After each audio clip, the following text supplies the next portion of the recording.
Quand la dernière abeille mourra, l'homme aura encore 4 ans à vivre.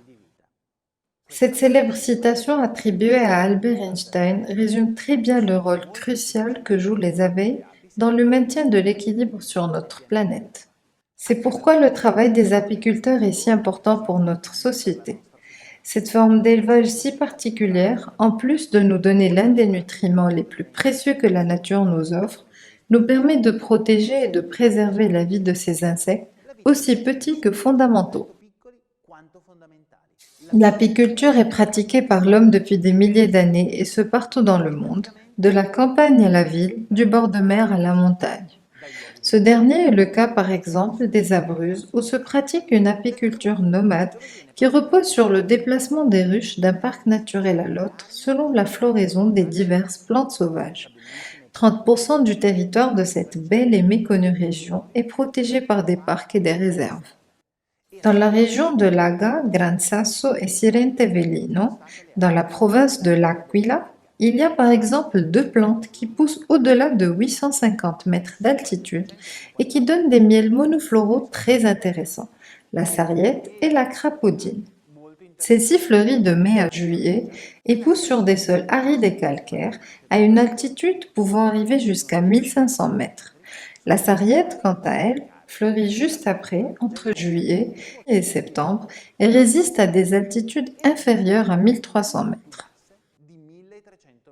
Le miel de sarriette est ambré et une fois récolté, il a tendance à se cristalliser en prenant une structure douce et crémeuse, tandis que celui de la crapaudine, de couleur plus claire et aux arômes vaguement floraux, et reste très liquide.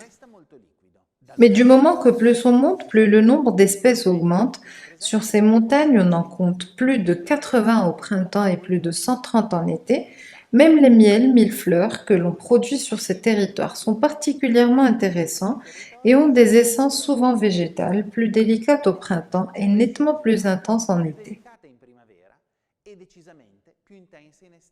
Encourager la production de ces produits est une méthode très valable pour protéger ces montagnes, leur biodiversité et par conséquent notre survie. Et puis avec du miel mille-fleurs, on peut préparer un dessert typique de la région, les coperchiolè aux noix et au miel, qui peut être une gourmandise originale pour terminer un repas. Pour faire ce dessert, il faut d'abord commencer par les coperchiolè, des gaufres croustillantes à base d'œufs, de sucre, de farine d'épeautre, de cannelle et de liqueur d'anis. On mélange tous les ingrédients pour obtenir une pâte qui sera par la suite cuite sur un moule particulier appelé ferratella. Ensuite, on procède à la garniture qui, très simplement, se prépare en faisant chauffer le miel dans une casserole, en ajoutant les noix et en laissant cuire pendant 5 minutes. À ce stade, on étale la garniture uniformément sur une copercola, puis on recouvre d'une autre en appuyant légèrement. Une fois la garniture refroidie, on coupe la gaufre en 4 tranches ou plus pour la servir en fin de repas ou pour accompagner un thé.